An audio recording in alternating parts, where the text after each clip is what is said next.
Hello, welcome back. I'm Tanya from Tanya's Witchy Kitchen, and how are you doing today?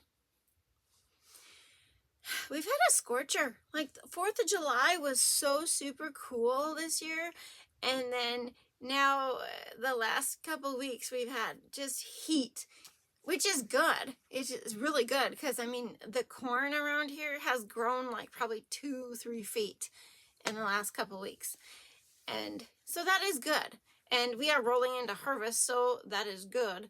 And luckily, we've had this almost this dewy mornings, like we had fog roll in one morning and everything was wet because I took the dogs for a walk and they're all wet and damp, which is good for my garden, and good for the hay crops that are still up and not cut down, and the crops, the green wheat that's still growing, and the corn loves humidity and heat, and it's getting its wish, let me tell you. Yeah, can you believe summer's almost halfway over? I just can't believe it. I'm just like dreading the school season coming, and I literally will only have one actually in public school. And I don't know what I'm so, up in the air about, but if it's this stressful on me, I can't imagine how stressful it is on these kids, because it's just, it's just dumb. I know. I'm preaching to the choir here, ain't I? You all know what I'm talking about. And then we've had this big fiasco with our state, one of our universities. Yeah, don't get me started on that. I'm pretty sure the president was planted to ruin the school. He's dang near done it too. Then he wanted to put up some indoor arena for the rodeo team, but I heard our city is putting in an indoor arena, and I'm like, why wouldn't you just get together and build it together, right? Why can't we just get along? But you know how these political people are. They just don't see that they're on the same side of the fence. You got the bull on one side and we're all on the other. That's how it is. Keep the bullshit over there. Yeah, but we're all on the same side. So instead of, why not work together? I just don't understand it. It's just, yeah. It's been a thing lately. It's really been a thing. But anyway, that's enough chit chat. I really don't have a lot to say today. The other day, like last week, you couldn't shut me up. But anyway, today we were doing a coconut-free soap. Coconut-free for those people who are allergic to coconuts. Nuts are a thing, allergies are a thing, and they really suck to live with. Let me tell you, boy, do I have a story about that one.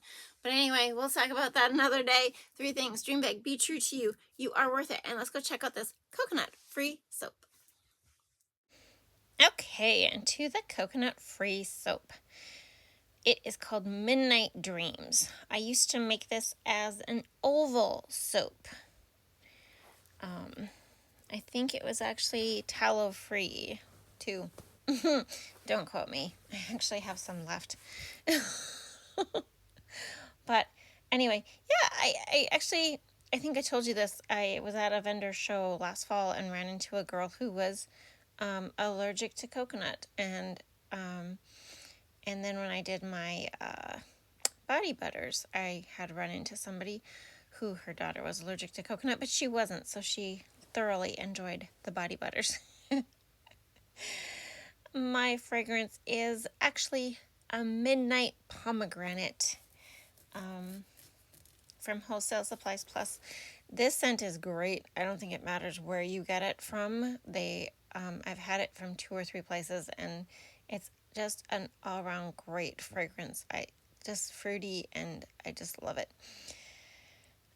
Colors for this are activated charcoal right there. And I know you're going to be like, well, why Midnight Dreams? Why not just leave it Midnight Pomegranate? Well, first of all, because I don't like copying all the time the same names. I was looking at the colors. Sorry. What was the colors? Klein Blue, Voodoo. The pink is Voodoo by Mad Micah's. And the purple is, I think think it's a brand called Slice of the Moon, made for cosmetics.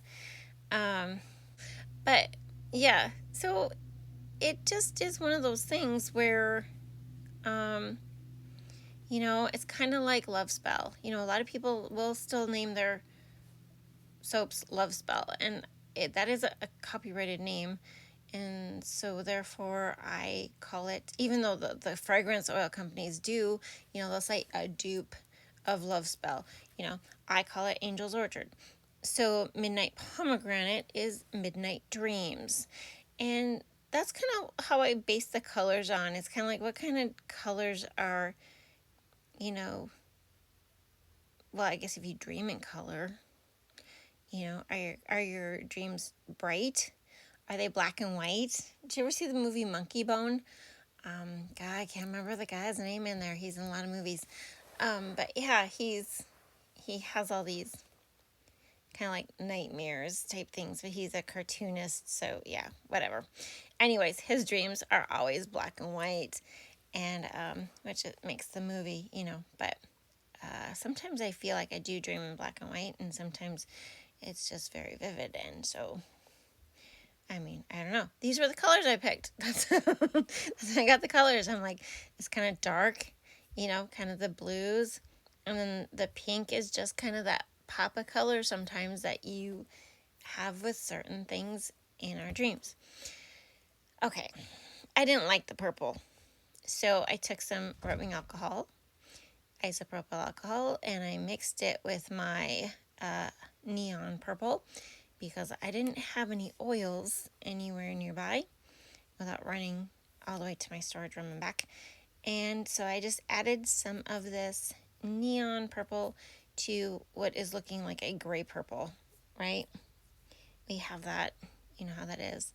Just to boost the purple a little bit. Maybe give it some staying power, some support, some possibility, and look how thick that soap is. Why, I don't know. Could be for the amount of hard oils in this. Easily thickened up.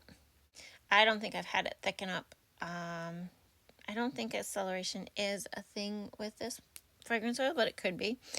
But what is in here to make it coconut free?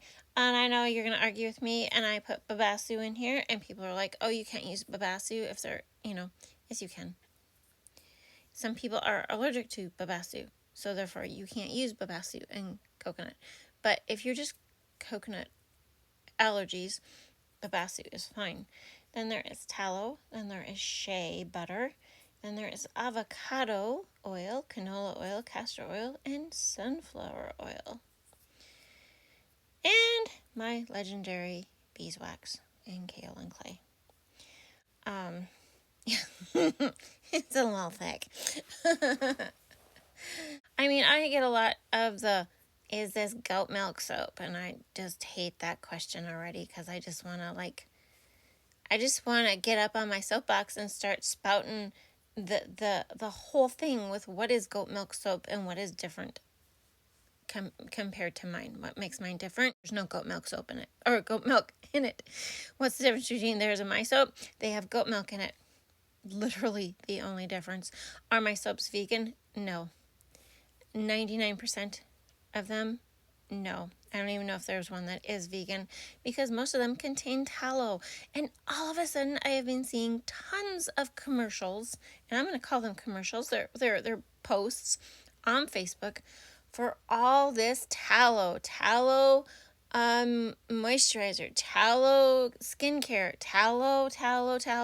Like, tallow it's not anything new in my soaps. It's nothing new in my products. So, I could come out with a tallow lip balm and a tallow lotion and all the jazz, but I don't, because I don't need to. But boy, is there a lot of tallow stuff all of a sudden on Facebook. But yeah, this stuff was the stiff